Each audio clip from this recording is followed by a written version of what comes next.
안녕하세요. 반갑습니다. 사랑합니다. 5월도 다 흘러가고 있습니다. 올여름이 좀 더울 거라고 예상은 하는데 벌써부터 좀 장난이 아닌 것 같습니다.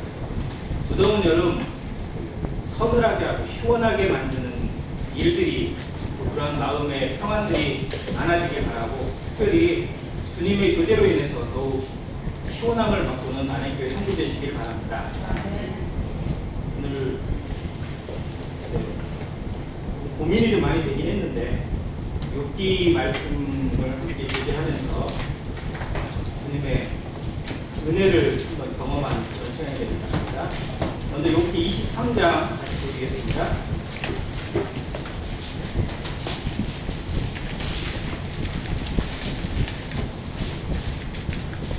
23장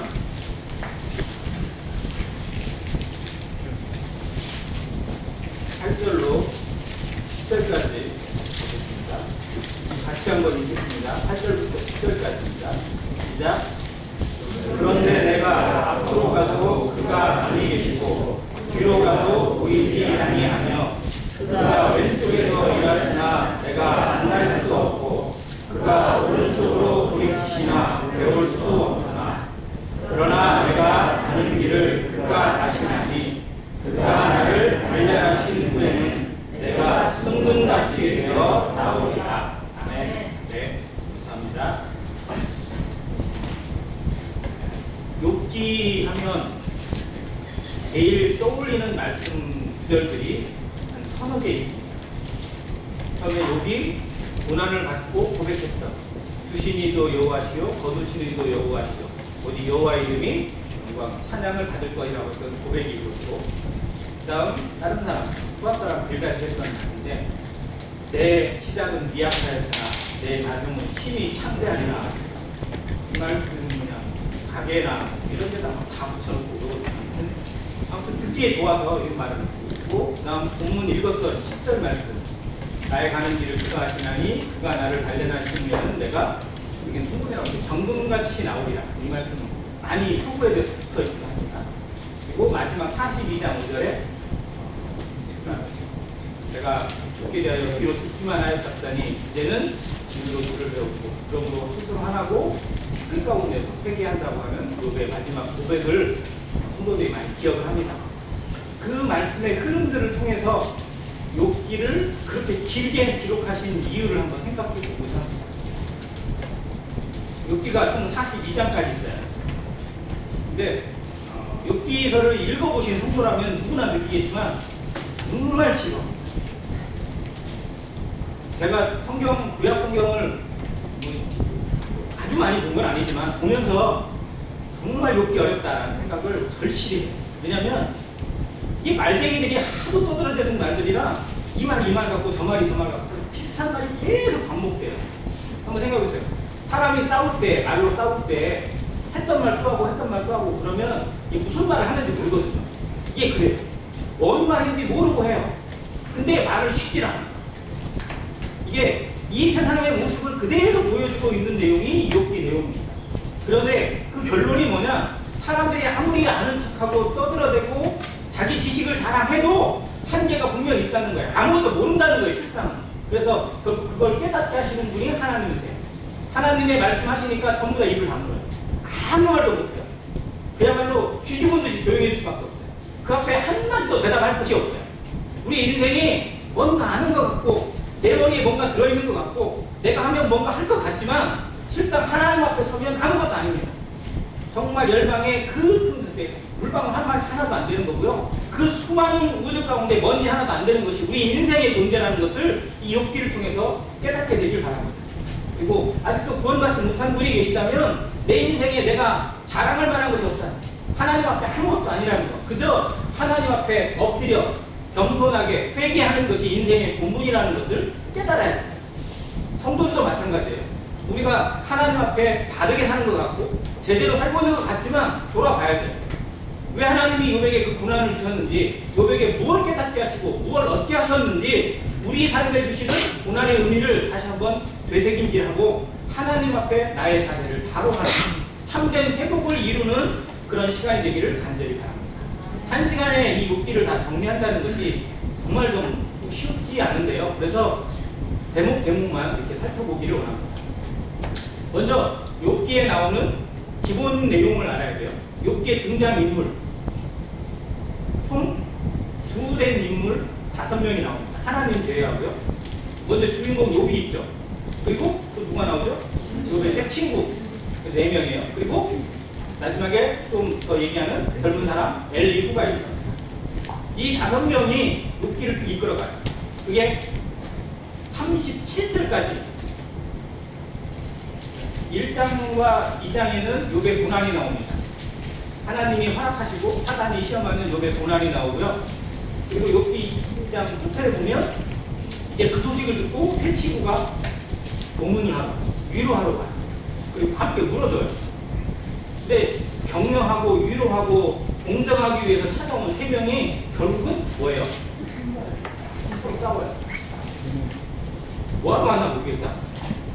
그러니까 병문안 가가지고 아픈 사람 암 수술 받고 막 힘들어가지고 병문안 찾아간다고 갔는데 가서 그 사람 싸우고 있는 거야.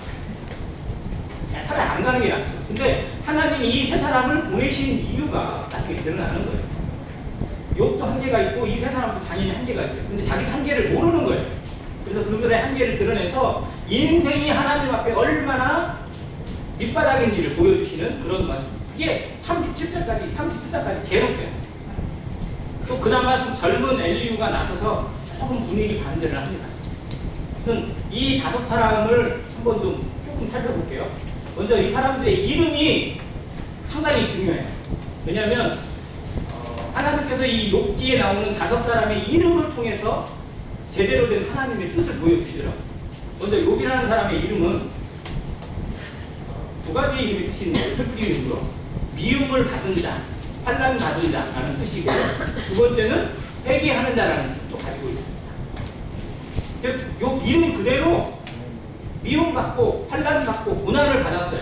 그런데 결국 하나님께서 그에게 참된 회개, 하나님의 본질을 깨닫고 인생의 밑바닥을 깨닫고 회개에 이르게 도우십니다.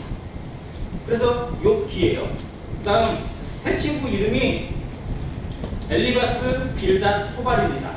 엘리바스라는 사람의 이름의 뜻은 하나님은 정금이시다라는 거예요. 그 이름 그대로 정말 하나님을 높이는 사람이에요. 그리고 그는 에돔의 대만 출신인데 이곳에 원래 똑똑한 사람이나 현자가 많다고 유명한 곳이래요. 그곳을 대표해서 온 사람이에요. 즉 똑똑한 사람들이 많은 무리들을 대표해서 온 사람이 이 엘리바스입니다. 즉 세상의 기준으로 보면 똑똑한 사람의 대명사예요. 그리고 이 사람은 되게 신사적이에요. 엘리바스가 했던 말의 내용들을 쭉 살펴보면 상당히 내용이 길어요. 물론 욥이 제일 길지만 셋 중에 엘리바스가 제일 말을 길게 해요. 근데 좀 신사적으로 하려고 해요. 공격적이고 찌르는 것보다는 조목조목 이렇게 좀 흔히 하는 말로 좀 조곤조곤 사람을 이렇게 약간 잡들이 한다고 했잖아요.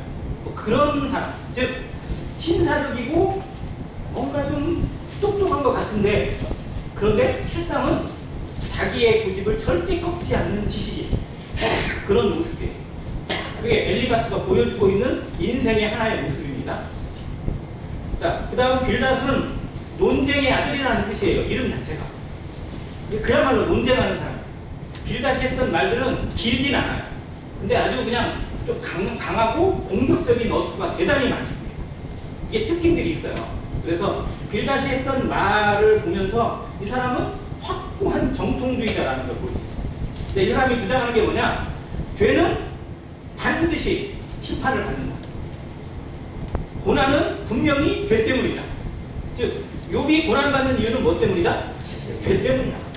네가 의롭다고 생각하고 너는 정말 잘못이 없다고 말하지만 분명히 넌 죄 때문이야. 네가 모르는 죄가 있을 거야. 잘 생각해봐. 넌 죄 때문에 이 일을 당하고 있는 거야. 회개해! 라고 말하는 거야. 자, 이 세상에 이렇게 말하는 사람이 있어요? 없어요? 있어요.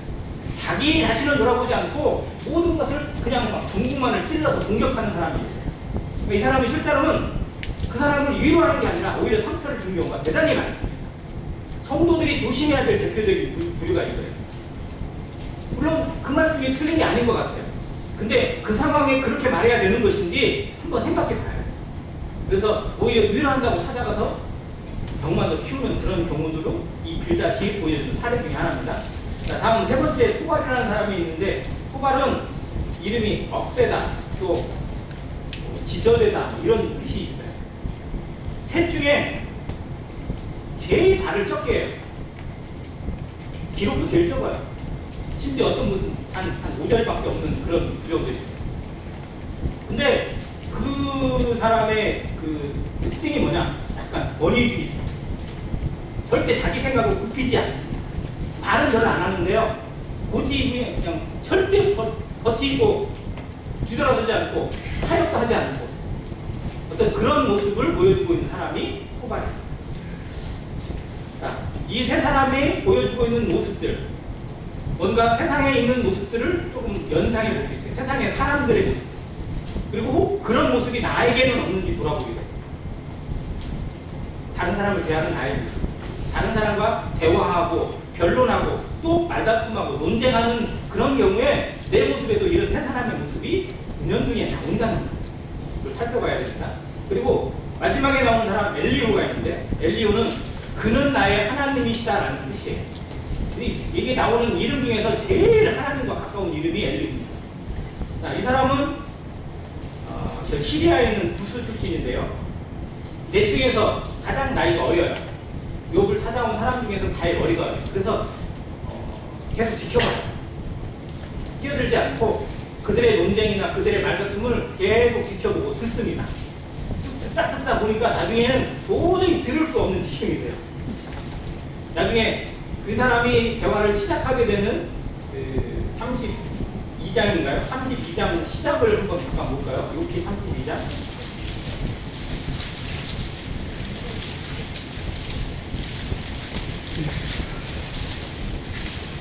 1절에 이렇게 되어 있어요. 욥이 자신을 의인으로 여김으로 그 세 사람이 말을 그친. 이게 욥은 욥대로 자기를 계속 주장하고 있고, 세 사람은 세 사람 나름대로 공격을 했는데 먹히질 않아요. 그러니까 포기해버려요. 이 상황이. 그 상황에 엘리후가 답답해서 나서는 거예요. 욥을 생각해도 답답하고 새 친구를 생각하면 더 답답하고. 그래서 뭔가 아는 것 같은데 아무것도 못하는 거예요. 하나님을 드러낸다고 하나님의 말씀을 가지고 이야기를 했고 하나님의 진리로 나름대로 공격을 했는데 하나님을 드러내기는커녕 사람의 밑바닥만 드러냈어요. 우리가 누군가와 말다툼을 하거나 논쟁을 하거나 교회에서 싸우다 보면요, 하나님의 말씀을 가지고 하는 것 같고 하나님의 이름으로 하는 것 같은데 결국은 밑바닥만 나와요. 그래서 디모데전서나 후서에서는 말다툼을 하지 말라고 엄히 경계하고 있고, 끝없는 신화나 족보의 이야기가 얼마나 악한 것인지 얼마나 잘못된 것인지를 가르쳐주고 있습니다. 사람의 많은 말이 그의 의로움을 드러내는 게 아니라 오히려 밑바닥을 드러내는 것이라는 것을 한번 생각해 보시기를 바랍니다. 자, 이 엘리후가 나서서 분위기 반전을 이루어요. 상황을 바꿔요. 그래서 욥은 욥대로 무엇이 잘못되었는지 그거를 상기시켜주고, 세 사람은 세 사람의 한계를 드러내요. 그런 면에서 보면 엘리후가 제일 똑똑해요. 제가 느낄 때는 그래요. 그래서 엘리후를 다른 성경학자들은 뭐라고 분류하냐면, 예수님이 말씀하시기 이전에 와서 분위기 변화를 이루었던 세례 요한, 침례 요한의 역할을 이 엘리후가 하고 있다라고 말합니다. 즉 하나님 말씀이 전해지기 전에, 하나님의 말씀이 선포되기 전에 들을 수 있는 분위기를 만들어가요. 즉 아무것도 없는 그 광야 같은 밑바닥에 물을 좀 뿌려서 말씀을 들을 수 있고 좀 귀가 좀 열릴 수 있는 상황을 만들어주는 사람이 이 엘리후의 역할이라고 분별을 합니다.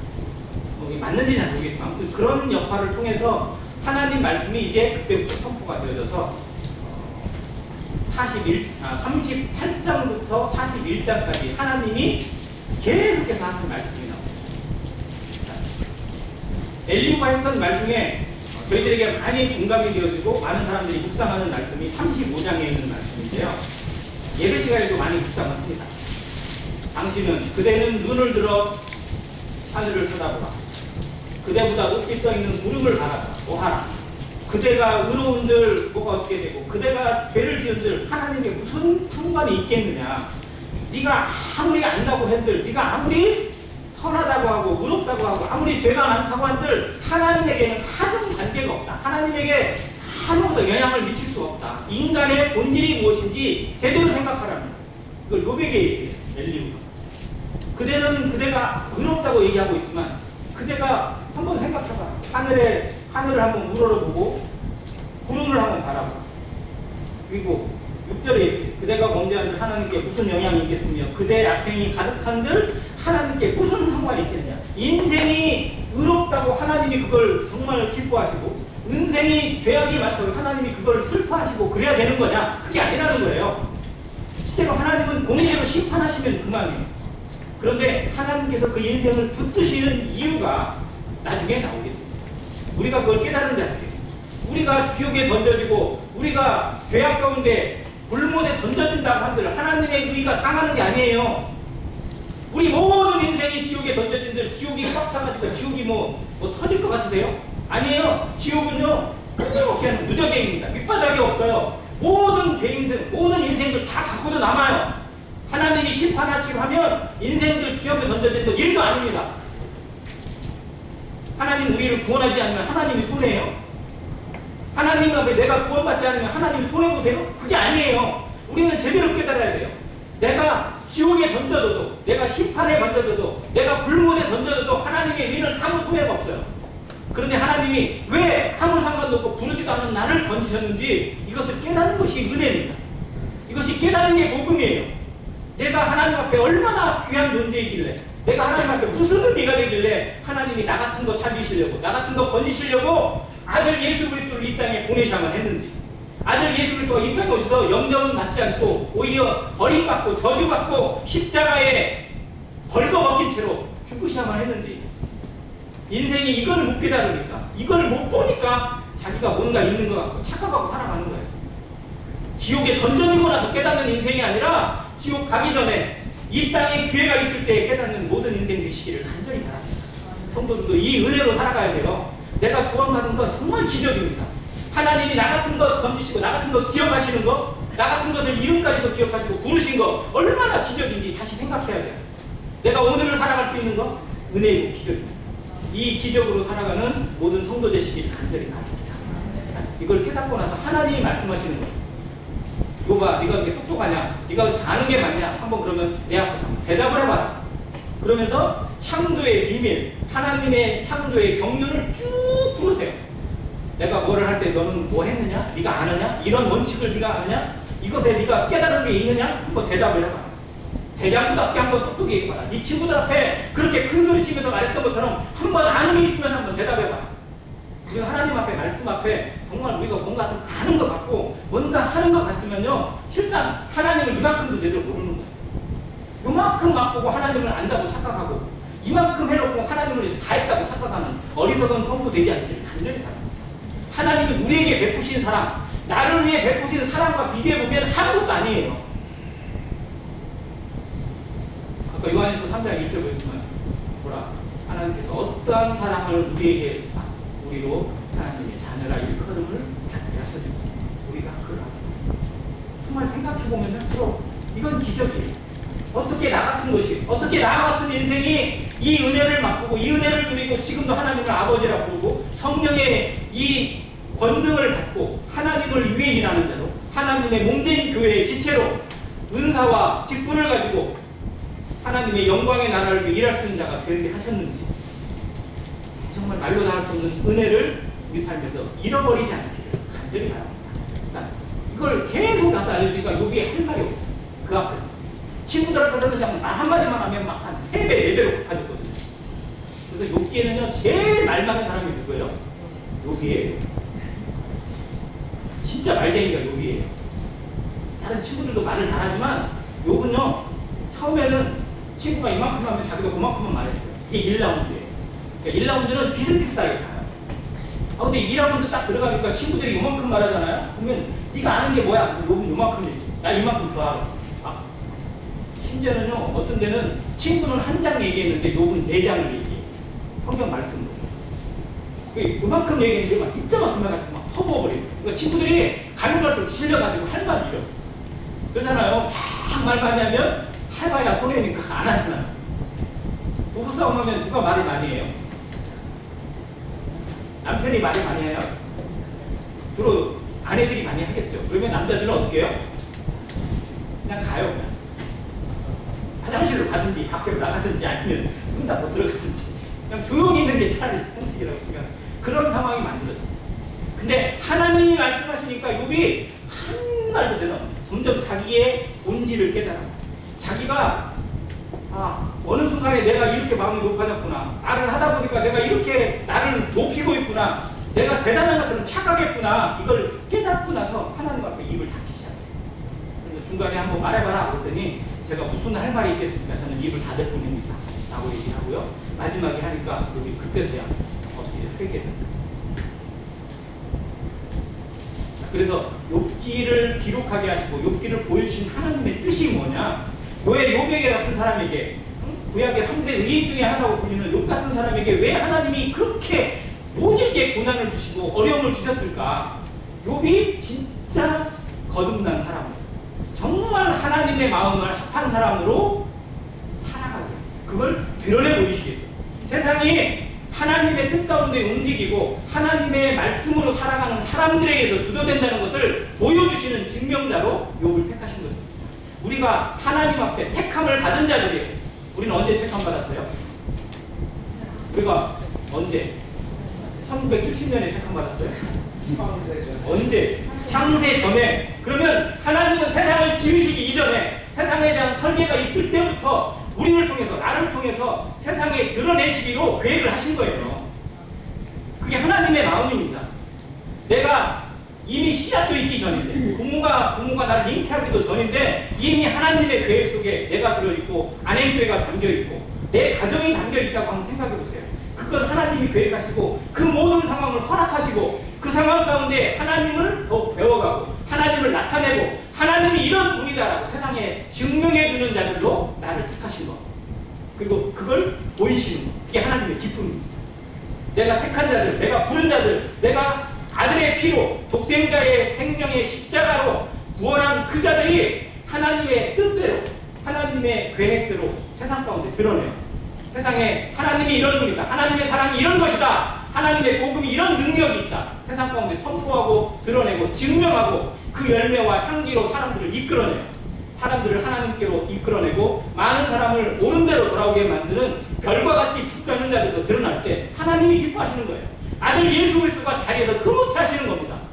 우리가 예배 드릴 때도 물론 하나님이 기뻐하시지만 우리의 삶이 진짜 예배가 될 때 하나님이 정말 기뻐하시는 거예요. 주면서 기뻐하십니다. 그걸 온전히 누리는 자리가 천국이에요. 그래서 지금 내가 살고 있는 이곳에서 하나님과 동행하고 하나님을 나타내는 천국을 누리는 성도가 천국에서도 진짜 천국을 누릴 겁니다. 여기서 내 마음대로 살아가고 천국에서는 기뻐할 것 같아요? 아무튼 하나님이 계획하신 것들이 이 욥을 통해서 그대로 드러나게 하신 것이 욥기의 기록입니다. 그런데 욥기에 나와있는 이 기록 중에 정말 비밀스러운 것들이 너무 많아요. 특히 이 창조의 비밀 38장부터 나오는데요. 38장부터 나오는 모든 내용들은요, 정말 하나같이 과학자들이 목숨 걸고 증명해야 될 것들이에요. 그리고 대부분 다 증명이 됐어요. 어떻게 보면 말도 안 되는 것 같고 그러는데 다 증명이 돼요. 전부 다. 그리고 지금도 증명되고 있어요. 그 중에 오늘은 38장 한 구절에 있는 한 구절을 한번 살펴보면서 하나님의 창조의 비밀, 하나님의 창조의 권능을 한번 살펴보겠습니다. 38장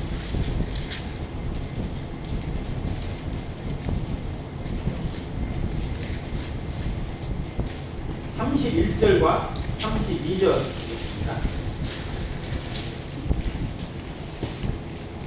내가 묘성을 내어 묶을 수 있으며 삼성의 띠를 풀 수 있겠느냐? 너는 별자리들을 각각 제때에 이끌어낼 수 있으며 북두성을 다른 별들에게로 이끌어 갈 수 있겠느냐? 이게 하나님이 욥에게 말씀하시는 거예요. 그러면서 동시에 하나님이 창조하시고 지으시고 설계하신 이 우주 만물의 비밀을 알려주시는 거예요. 자, 지금 이 욥기가 기록될 당시가 언제일까요? 욥기가 기록된 것이. 욥이 언제적 사람인 것 같으세요? 욥은 아브라함과 동시대의 인물로 비유가 됩니다. 아브라함은 지금부터 4,000년 전 사람이에요. 4,000년 전.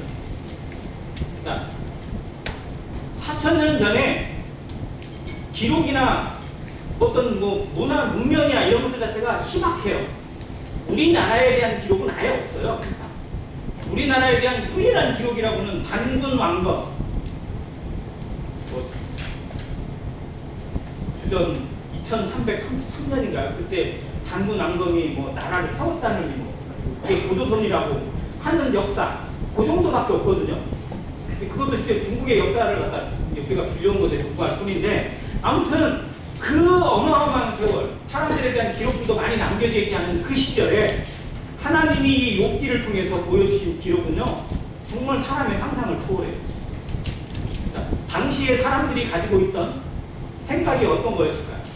사람들이 별자리를 보면서 그나마 좀 별을 좀 관심을 가지고 보는 사람들이 천문학자들, 이런 사람들이 주로 점성가들이에요.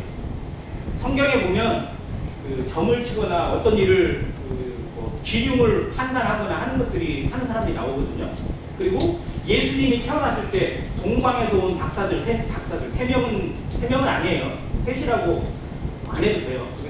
10명이 왔는지 100명이 왔는지는 아무도 몰라요. 근데 아무튼 예물을 3개 드린 것 뿐이에요. 근데 아무튼 동방 박사는 무조건 3명으로 취급하는데, 동방 박사들이 어떤 사람들이냐? 이 천문학자들이에요. 점성가들이에요. 별자리를 보고 찾아왔어요. 별을 보고 왔어요. 자, 하늘에 있는 별은 하나님의 뜻, 즉 지으신 분의 뜻이 담겨 있다라고 사람들이 믿었어요. 그래서 우리나라 조상들도 이 별자리에 대해서 대단히 관심 있게 바라보고요, 천문을 연구하고 그것을 통해서 나라가 어떻게 될 것인지, 농사가 어떻게 될 것인지, 어떤 날이 될 것인지 파악을 했어요. 그러니까 우리도 기본적으로 알 수 있는 게 있죠. 저녁에 달을 봤는데 달무리가 이렇게 막 시끄러움하게 서요. 그러면 어떤 날이 돼요? 다음날 비 온다고 해요. 달무리 지면 비 온다고 하는 게, 이게 하나님이 보여준 하나의 신호예요. 먼 날이 보면 무슨 바람이 불면 날씨가 뜨겁겠구나. 이게 성경에도 나와 있잖아요. 마찬가지로 이 천하에 있는 별자리들이 이 동방이든지 저 서양이든지 사람들에게 대단히 관심 있게 바라보는 하나의 표적이었어요. 그 중에 한 별이 요성이에요. 자, 쉬운 성경 혹시 가지고 계신 분을 보시면 여기 말씀을 찾아보세요. 쉬운 성경에는 이 요성을 뭐라고 번역을 해놨냐면 북두칠성이라고 번역을 해놨어요. 그래서 저도 북두칠성인 줄 알았어요. 근데 실상은 북두칠성은 아니에요. 요성은 우리 동양보다는 서양에 있는, 저쪽 중동이나 서양 쪽에 있는 사람들이 계속 많이 즐겨보는 별 중에 하나고 환호하는 별인데, 플레이아데스라고 하는 성단이에요. 플레이아데스라고 불려지는데요. 근데 이 별이 7개 보여지는, 그래서 북두칠성으로 혼돈할 수도 있어요. 근데 북두칠성은 뭐냐면 뒤에 나와 있는 북두성이 북두칠성이에요. 근데 이 플레이아데스 성단이 어떤 별이냐? 별을 딱 봤을 때 제일 아름답게 빛나는 별 무리가 이 요성이에요. 그래서 이름 그대로 요자가 들어가 있어요. 오묘한 별이라는. 이 서양 사람들은 이 요성을 뭐라고 여기냐면 천국이라고 여겼어요. 그래서 이 요성을 보면서 대단히 좀 감탄하고 즐거워하고 찬양하고 이런 그런 서양의 풍조가 있었는데, 이 묘성에 대해 하나님이 뭐라고 말씀하셨느냐? 네가 묘성을 메어 묶을 수 있으냐? 이 묶는다는 게 무슨 표현인 것 같으세요? 별을 묶는다는 게.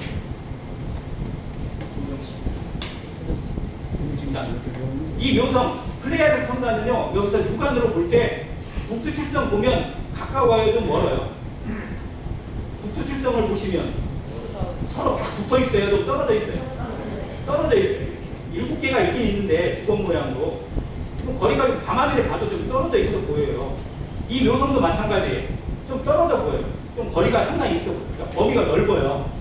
근데 이 묘성을 그때는 사람들이 봤을 때 6개로 보이기도 하고 7개로 보이기도 하고 그래서 뭐 7공준이 뭐 6공준 이런 식으로 불렀거든요. 그리고 이 별의 각 별마다 이름들이 다 있어요. 서양에서는 그 이름을 다 가지고 있어요. 자, 이 별들을 보면서 자기들 나름대로는 이렇게 좋아했는데 이 별들이 서로 하나로 묶여있다고는 생각을 안 했어요. 이게 여기 이 뜻이에요. 근데 망원경이 발견되고 천체 망원경이 발견돼가지고 이 플레이아스 문화를 관찰을 해봤어요. 망원경으로. 그랬더니 이 별이 7개가 아니라는 거예요. 이 안에 2000개가 넘는 별이 모여있더래요. 그러니까 성단이에요, 성단. 그러니까 그런데 이 성단이 서로 흩어져 있는 성단이 아니고 전부 다 같이 움직이는 성단이에요. 어떤 의미냐면 포도송이 아시죠? 한 포도송이에 포도기가 딱 묶여 있는 것처럼 이 별들이 묶여 있더래요. 그래서 움직일 때마다 같이 움직이는 별. 이런 별로 만들어 놓으셨다. 보기에는 머리 떨어져 보여요. 관계가 없는 별처럼 보이는데 실상은 하나님이 묶어놓은 별이다. 네가 이 이치를 아느냐라고 물어보는 거야. 네가 이런 별을 만들어 봤느냐? 이런 별이 어떻게 운행하는지 네가 아느냐라고 욥에게 질문하시면서 물어보시는 거예요. 자, 그 다음 나옵니다. 삼성의 띠를 풀 수 있겠느냐? 삼성은 여러분도 잘 아시죠? 뭐예요? 오리온 자리에 삼태성입니다. 지금은 잘 안 보여요. 겨울에 제일 잘 보입니다. 겨울에 보면 거의 중앙에 있어요.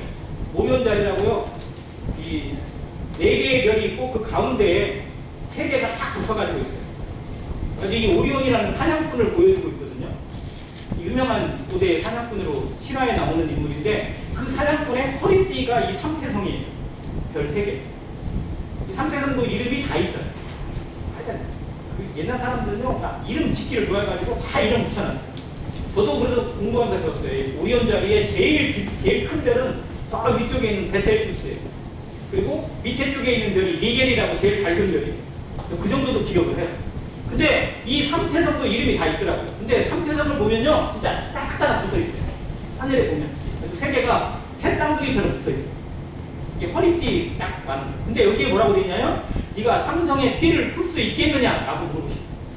그러면 이게 풀려 있다는 거예요, 묶여 있다는 거예요? 네? 잘은 생각해보세요. 네가 삼성의 띠를 풀 수 있겠느냐라고 물어보시는 거는 묶여 있다는 걸까요? 풀어져 있다는 걸까요? 이렇게 말씀을 들으면서 헷갈리는 거죠. 그러니까 하나님이 욥에게 질문하신 의도를 파악하면 답이 나옵니다. 앞에서는 네가 매어 묶을 수 있느냐라고 했어요. 근데 실상은 너는 못 묶는다. 근데 나는 묶는다라는 거. 내가 묶어놨다. 네가 묶을 수 있겠느냐? 그 다음에 여기서는 풀 수 있겠느냐라고 물으신 건 실상 어떻게 돼 있다는 거예요? 풀려져 있다는 거예요. 근데 사람들은 삼성을 보면, 삼태성을 보면 당연히 묶여있다고 했어요. 또 세 별은 새쌍둥이 별이다. 같이 붙어있다. 같이 움직인다. 라고 생각을 했어요. 근데 망원경이 발견됐어요. 그리고 전체 망원경으로 삼성을 봤어요. 그랬더니요, 이 별하고 이 별 사이의 거리가 20억 광년이 떨어져 있대요. 첫 번째 별하고 두 번째 별. 20억 광년이면 진짜 우주만큼 떨어져요. 근데 이상하게 여기서 볼 때는 바로 옆에 붙어 있는 거죠. 그러니까 이거는 하나님이 다 풀어놓으신 거다. 이미 풀어놨는데 네 눈에는 그렇게 보이는 거다. 근데 네가 이거를 풀 수 있느냐? 내가 만든 이치와 내가 만든 원리를 네가 하나라도 이해하느냐? 네가 하나라도 흉내낼 수 있느냐? 네가 따라할 수 있느냐? 라는 거예요. 그래서 이 삼성이 얼마나 멀리 떨어져 있는지를 과학자들이 발견하고 나서 돌려보는 거예요. 그리고 나서 이 성경의 이 말씀을 깨닫는 거예요.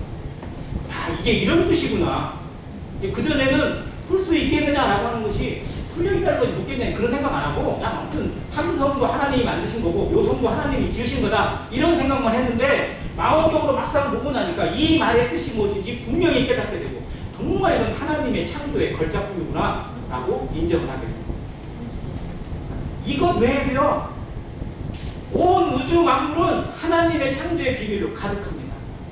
어떤 말씀을 보면요 별들의 노래소리라고도 기록되어 있는 게 있어요. 별들이 노래를 한대요. 이해되세요? 별이 노래한다. 근데요, 우주선을 타고 우주 여행을 한 사람들은 정말 우주에 들리는 노래소리를 듣는데 이해할 수 없는 거예요. 하나님이 주시는 이 놀라운 비밀들은 보면 볼수록 성경이 진리라는 사실을 보게. 그래서 나사의 과학자들은 대부분이 다 뭐예요? 하나님을 믿는 사람, 성경을 믿는 사람. 왜? 지인으로 봤어요. 관찰을 해봤어요. 볼수록 마음적으로 보면 볼수록 성경이 있어요. 자, 저 우주에 별이 몇 개나 있다고요? 별이 몇 개나 있어요? 그다음 수천억 개가 있다고. 그게 누가 어떻게 해봤어요? 근데 옛날 사람들은 별이 몇 개 있다고 했어요. 옛날 사람들 눈 좋은 사람이 셌더니 약 1,800개가 있대요. 눈 좋은 사람이 셌더니 어떤 사람은 내가 너 눈 더 줘. 아니 막 세봤더니 몇 개가 더 있어. 더 있어. 막 이렇게 자랑을 했어요. 근데 정말 망원경이 발견되고 나서 보기 시작하니까 막 끝도 없어요. 보이지도 않던 별들이 더 많고 안 보이는 곳에 가보니까 진짜로 난 허블 망원경으로 보니까 이게 끝도 없어 보여요. 우리의 눈으로 보면요, 이 대기권이나 공기에 가려가지고 진짜 아무도 못 봐요. 제대로 보이는 게 딱 정해져 있어요. 근데 허블 망원경이나 우주 망원경을 보잖아요. 그러면 대기에 가리는 게 없어요. 그러면 저 우주 끝까지 쭉 들여다볼 수 있어요. 이 신비로운 거죠. 그래서 하나님이 지으신 우주 만물이 얼마나 크고 넓은지를 직접 보게 됐어요. 또 한 가지 놀라운 거. 하나님께서 저 북쪽 하늘을 펴셨다는 성경에 기록이 있어요. 그게 무슨 말인지 잘 몰랐어요. 근데 그걸 우주 망원경을 가지고 들여다보니까 저 북극성 뒤에, 우리가 보는 북극성 뒤쪽에가 빈 공간이 3분의 1 정도의 공간이 비어있대요. 우주 공간이. 이게 창조가, 우주가 뭐 어떻게 만들어졌느냐라고 했을 때 지금 과학자들이 믿고 있는 게 뭐예요? 진화론자들이 믿고 있는 우주는 이렇게 만들어졌다, 지구는 이렇게 만들어졌다 라고 믿는 게 뭐예요? 빅뱅이에요. 빅뱅. 우주 대폭발설이거든요. 엄청나게 큰 별 하나가 있었다. 말도 못하게 큰 별인데 어느 순간에 이게 내부에서 뭔가 이상해서 폭발을 했다. 딱 터지니까 이게 어떻게 돼요? 파편이 돼가지고 우주에 팍 날아갔다. 그래서 이 별은 저쪽 가서 딱 붙고, 저 별은 여기 가서 붙고, 어디는 어디 가서 붙고, 가지고 이쪽 태양계로 날아온 별이 지구가 딱 붙고, 태양도 여기 딱 떨어지고, 뭐 이래가지고 별들이 만들어졌다. 이게 빅뱅이 말이 돼야 안 돼요. 근데 이걸 믿어야 안 믿어요? 믿어야 안 믿어요? 학교에서 가르쳐요, 안 가르쳐요? 가르치고 있어요. 여기에 넘어가고 있어요. 자, 그런데 한번 생각해보세요. 한번 수류탄 한번 터뜨려 볼게요. 수류탄을 빵 터뜨리면, 아니 크레모아를 터뜨리고 그러면 이것이 이쪽만 날아가고 여기는 안 날아가게 할 수 있어요? 빵 하고 터졌는데 요만큼은 싹 안 나가고 여기만 쫙 터지게 만들 수 있어요? 이론적으로 불가능해요. 우주에서. 근데 여기에 북쪽 하늘에 3분의 1이 비어있다? 이건 빅뱅으로 도저히 설명이 안 되는 거예요. 그래서 빅뱅 이론에 대해서 공격할 수 있는 근거를 하나님이 만들어주신 하나의 대안이 북쪽 하늘을 펴신 거죠. 근데 그게 성경에 그대로 기록이 되어 있어요. 4,000년 전에 기록된 이 욥기에 그게 기록이 되어 있다는 거예요. 하나님이 그렇게 지으셨다는 겁니다. 그런데도 하나님은 안 믿어요. 그런데도 하나님 앞에 굴복하기를 싫어해요. 이게 인간의 죄예요. 그래서 인간이 지은 가장 큰 죄는 뭐다? 사람을 죽이고 사람을 미워하는 게 아니라 누구를 안 믿는 거? 하나님을 안 믿는 것이 가장 큰 죄예요. 하나님을 안 믿는 죄 때문에 예수 그리스도를 거부하는 거예요. 하나님을 믿잖아요. 하나님의 말씀을 믿고 하나님의 창조를 믿잖아요. 예수 그리스도 그냥 감사함으로 받을 수밖에 없어요. 왜? 내가 하나님 앞에 얼마나 어리석은 인생이고 하나님이 지으신 피조물이라는 사실을 알기 때문에 그 앞에 엎드릴 수밖에 없어요. 자, 그걸 보여주는 말씀이 이 욥기. 자, 욥기의 마지막 보고 마치겠습니다. 욥기 42장.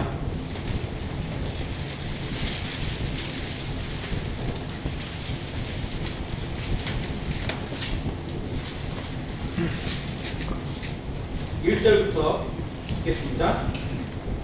욥이 여호와께 대답하여 이르되 주께서는 못하실 일이 없사오며 무슨 계획이든지 못 이루실 것이 없는 줄 아오니 무지한 말로 이치를 가리는 자가 누구니까? 나는 깨닫지도 못한 일을 말하였고 스스로 알 수도 없고 헤아리기도 어려운 일을 말하였나이다. 아까 6계에서 누가 제일 말 많이 했다고요? 욥이. 지가 제일 말 많이 해놓고 하나님 말씀 듣고 보니까 자기가 했던 말이 진짜 다 부끄러운 거야.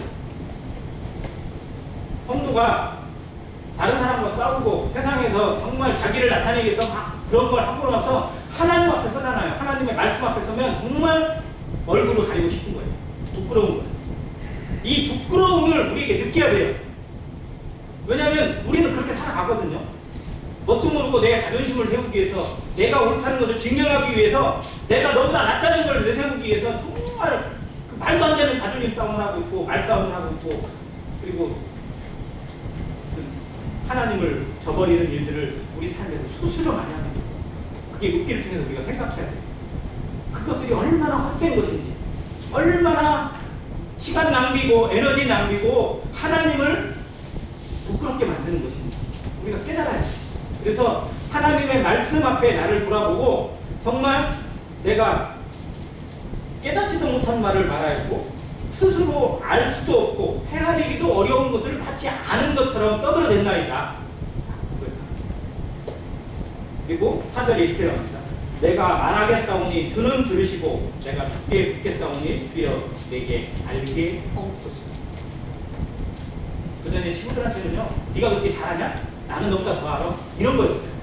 그러면 옆에 있는 친구들은 네가 아는 게 뭐가 있어? 너는 모르니까 이렇게 당하는 거야. 네가 잘 생각해봐. 너는 죄를 지었으니까 이렇게 된 거야. 라고 막 끝없는 줄다리기만 하고 있었어요. 근데 여기에서는 하나님 앞에 겸손한 자가 있죠. 그러면서 내가 죽게 대하여 귀로 듣기만 하였사오나 이제는 눈으로 주를 배우나이다. 눈으로 주를 뵙는 신앙이 되시길 바랍니다.